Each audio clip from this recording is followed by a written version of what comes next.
Assalamualaikum warahmatullahi wabarakatuh. Berjumpa lagi dengan saya Guru Y. Pada kesempatan kali ini saya akan menjelaskan tentang nilai maksimum dan nilai minimum atau stasioner pada fungsi trigonometri. Jangan lupa untuk klik tombol subscribe di bawah ini, karena dengan subscribe sudah membantu channel ini untuk terus berkembang. Serta aktifkan loncengnya supaya ada notifikasi setiap saya mengupload video baru. Kita lihat di sini saya punya fungsi fx sama dengan sin x. Jika saya gambarkan grafiknya maka seperti ini hasilnya. Nah, dari grafik ini kita bisa ketahui bahwa nilai maksimum dari fungsi sin x itu adalah 1 dan nilai minimum dari fungsi sin x itu adalah min 1. Nah, titik ini disebut dengan titik maksimum. Sedangkan titik di sini dia disebut dengan titik minimum.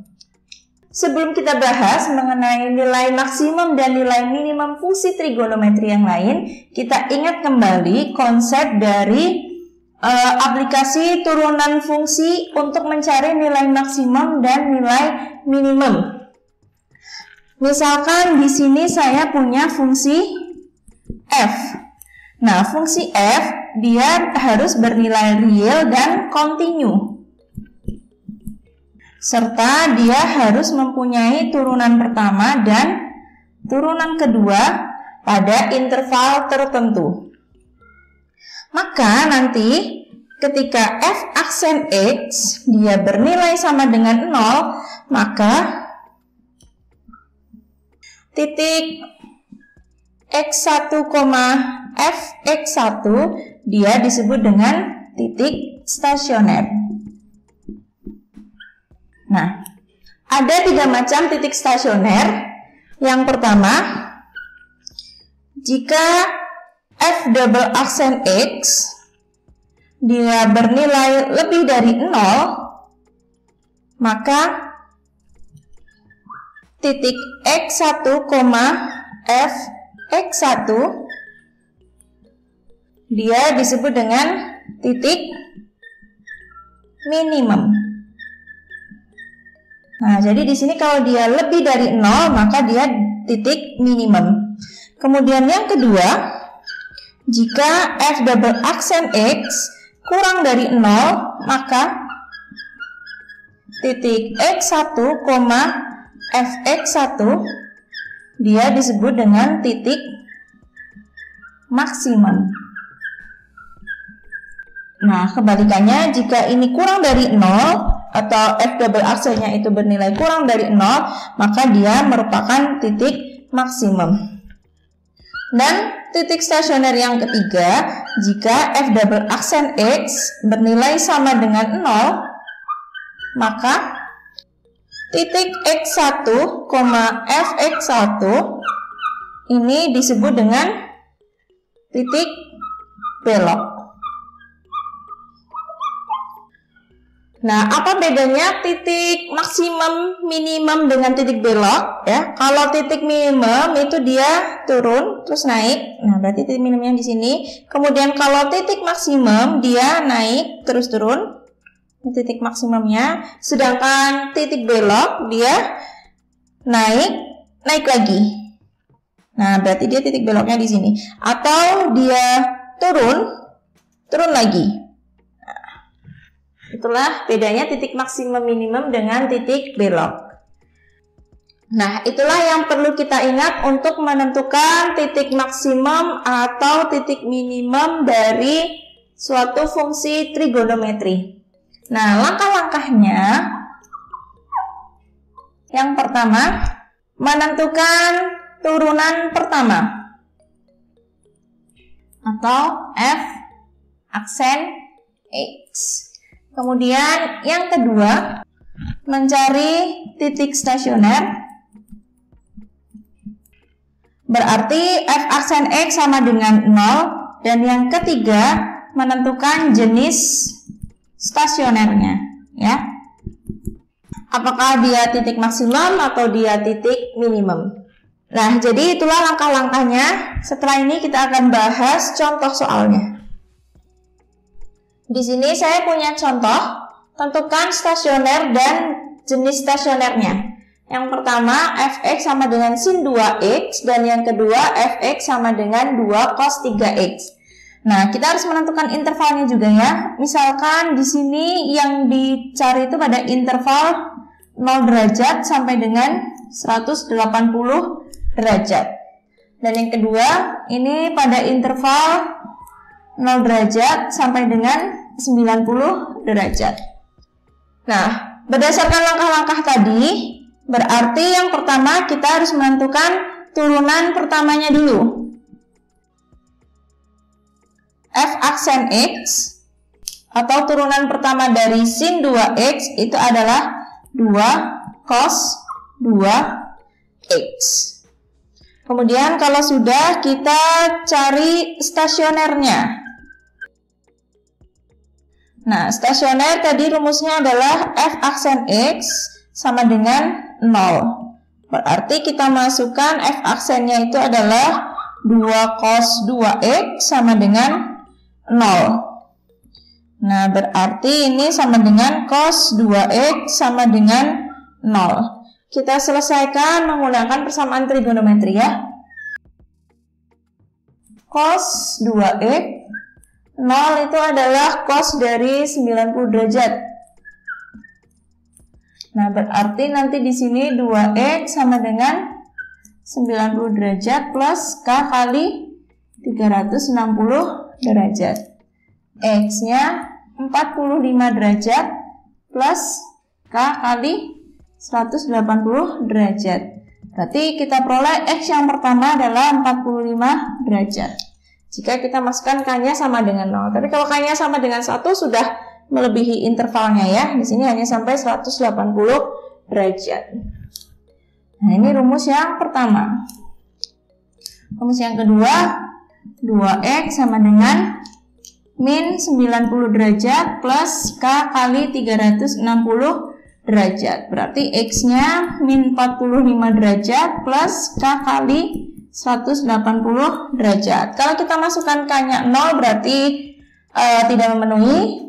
Berarti kita masukkan K-nya 1. Untuk K sama dengan 1 berarti 180 derajat dikurangi 45 derajat 135 derajat.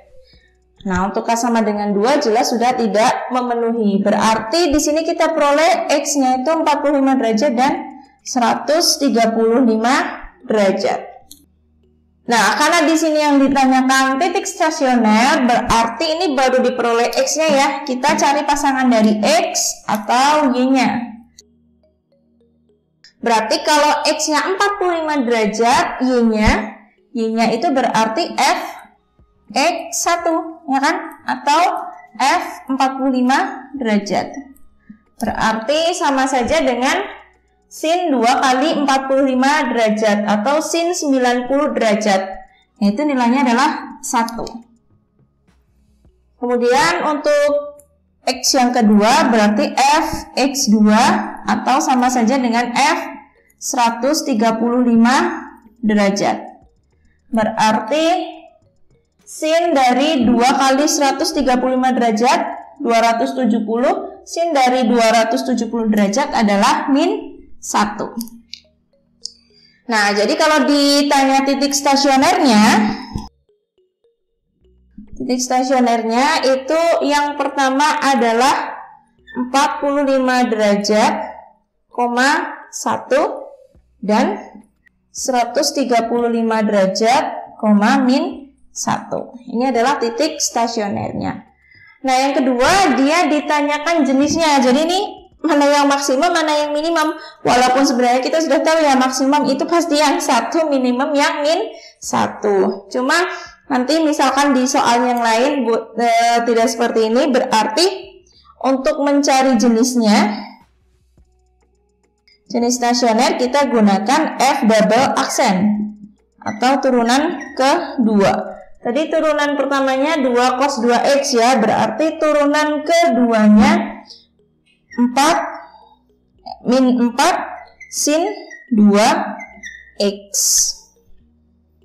Nah, tadi karena ada 2 x yang diperoleh, berarti F double aksen untuk 45 derajat dulu, X yang pertama.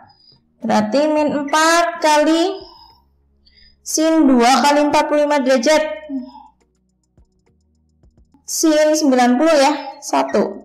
Oh, hasilnya min 4, berarti dia kurang dari 0. Tadi kalau kurang dari 0 berarti dia adalah titik maksimum. Nah, benar ya, ini adalah titik maksimum.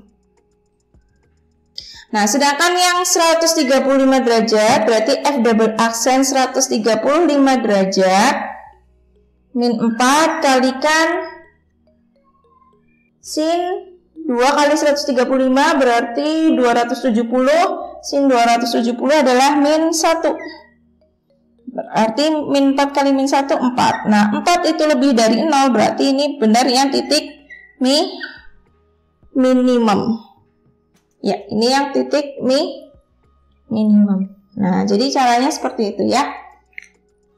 Nah, kita lanjutkan soal yang kedua. Di sini saya punya fx sama dengan 2 cos 3x pada interval x lebih dari atau sama dengan 0, kurang dari atau sama dengan 90 derajat. Maka yang pertama kita tentukan dulu turunan pertamanya. Nah, turunan dari 2 cos 3x itu adalah min 6 sin 3x. Nah, kalau sudah, kita cari stasionernya ya. Berarti f aksen x sama dengan 0. Kita masukkan f aksen x-nya min 6 sin 3x sama dengan 0. Atau sama saja sin 3x sama dengan 0. Nah, ini kita gunakan persamaan trigonometri, berarti sin 3x 0 itu adalah sin 0 derajat. Berarti 3x sama dengan 0 derajat plus K kali 360 derajat. X-nya adalah 0 derajat plus K kali 120 derajat. Berarti kita peroleh X yang pertama itu nanti 0 derajat. Untuk X yang kedua berarti 3X sama dengan 180 derajat plus K kali 360 derajat. Berarti X-nya 60 derajat plus K kali 120 derajat. X yang kedua adalah 60 derajat. Kita balik, tidak seperti tadi, kita tentukan dulu jenis stasionernya ya. Berarti F double aksen X. Tadi turunan pertamanya min 6 sin 3X. Berarti turunan keduanya adalah min 18 cos 3X. Nah, untuk X yang pertama atau 0 derajat berarti F double aksen 0 derajat.